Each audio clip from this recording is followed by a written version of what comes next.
밥상 뉴스. 네, 정은정 농촌사회학자 모셨습니다. 어서 오세요. 네, 안녕하세요. 자, 오늘은 어떤 이야기 준비하셨나요? 좀 맛있는 이야기면 좋겠는데 또 오늘 또 식품 사고 이야기입니다. 혹시 순대 이야기입니까? 네, 순대 다 떠오르시겠죠? 네. 예, 그 진성푸드라는 꽤 유명한 그 순대 제조 업체가 엽기적 수준의 위생 상태를 보여서 공분을 사고 있습니다.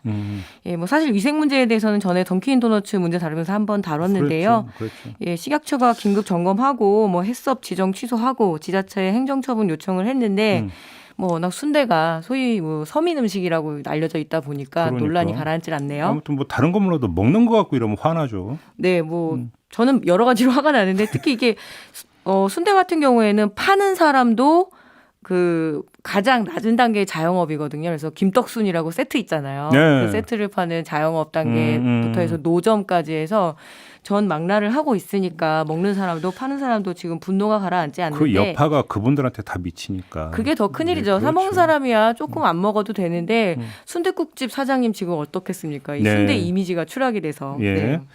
근데 그렇게 관리가 어려운 거예요?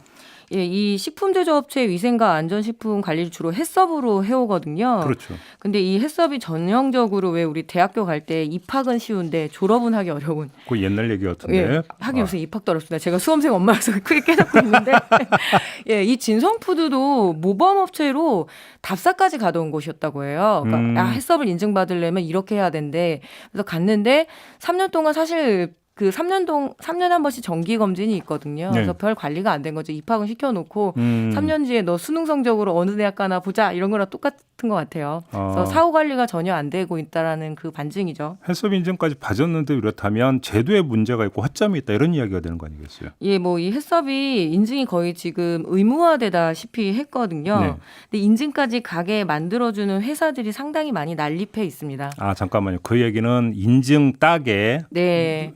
도와주고 돈 받는 회사들이 있다. 예, 소위 뭐 컨설팅 업체고요. 뭐 네. 지자체랑 용역 관계를 맺어서 이렇게 해주기도 하는데 네. 뭐 식품 관련한 고위 공무원들이 퇴직하고 들어가는 곳이기도 하고요. 오, 네. 그래요? 그래서 인증받는 것까지는 어떻게 한다 해도 이 규정을 지켜서 계속 유지하는 것이 상당히 관건인데 그렇죠. 이 부분을 계속 놓치고 있었던 거죠. 음. 그래서 제가 이 생활정보 프로그램을 보게 되면 식품 제조업체를 촬영을 할 때가 있거든요. 있죠.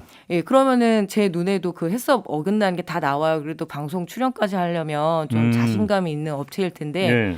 뭐 예를 들어서 메이크업을 한다거나 네. 그리고 액세서리를 한다거나 그것도 하면 안 되거든요. 아, 그렇죠. 하다가 혹시라도 그러니까 떨어질 수도 있는 네, 거고. 그리고 그 복장 불량이라든가 그리고 무엇보다 그 노동자들 안전 문제 때문에 바닥이 미끄러우면 안 되는데 물이 찰랑찰랑하거나 이런 장면들 굉장히 많이 보게 되거든요. 아, 저는 위생복 입은 것만 봤더니 그게 아니고 네, 그래서 전문가의 매 눈이야, 눈으로 확실히. 보게 되면 오, 그렇습니다. 예. 그러니까 사실 인증 따서 오는 것까지만 하지 사후 관리가 거의 되고 있지 않았다라는 게 이 사건의 본질인 것 같습니다. 관리를 못한 게 아니라 안 한 측면도 있다라는 이런 이야기가 되는 것 같은데. 사실 못하기도 하더라고요. 너무 사람이 없어서 단속할 인원이 없다라는 게 지금 다들 아우성인데요. 예, 뭐 3년에 정기 점검 한 번, 그리고 1년에 그리고 그 불시 점검을 해야 되는데 지금 들어오는 민원 그 처리조차도 하기가 어려울 정도로 지자체에도 사람이 부족하고 식약처나 그리고 이 해썹 인증원이 있거든요. 이쪽에 사람이 없어서 매년 50명 정도라도 제발 증원을 해달라라고 하는데 정말 기재부가 이렇게 딱 쉽게 잘라낸다 하네요. 제가 지금 그래서 관리 감독 좀 더 그 강화하면 되는 거 아닌가라는 질문을 드리려고 했더니 원천적으로 지금 막아버리시네요. 예, 그래서 업체에서는 뭐 3년에 한 번 원래 나와야 되는데 그것도 띄엄띄엄 나오고 불시 점검은 받아본 적이 없으면 점점점 느슨해지는 거죠. 그러면 뭐 뒷북이라도 처벌 강화하면.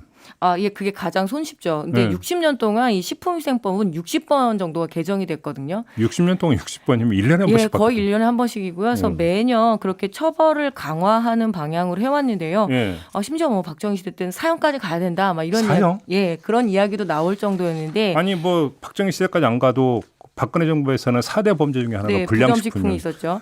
그런데 실제로 이렇게 기소율이 높지 않고요. 그래서 이렇게 막상 가서 잡혀가는데도 뭘 잘못했는지 모를 때도 꽤 많거든요. 네. 그만큼 사실은 사람에 대한 훈련이 필요한 거지 이게 뭐 인증서 하나 땄다고 될 문제는 아니거든요. 그래서 형벌을 강화하자 이거는 가장 손쉽고 또 여론을 잠재우기 좋은 거죠.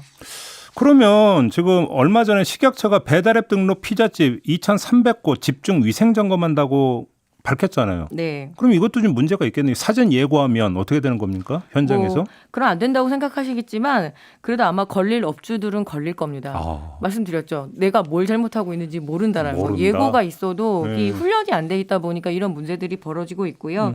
특히 이미 이 지자체하고 이번에 식약처가 합동 그 점검을 나갑니다.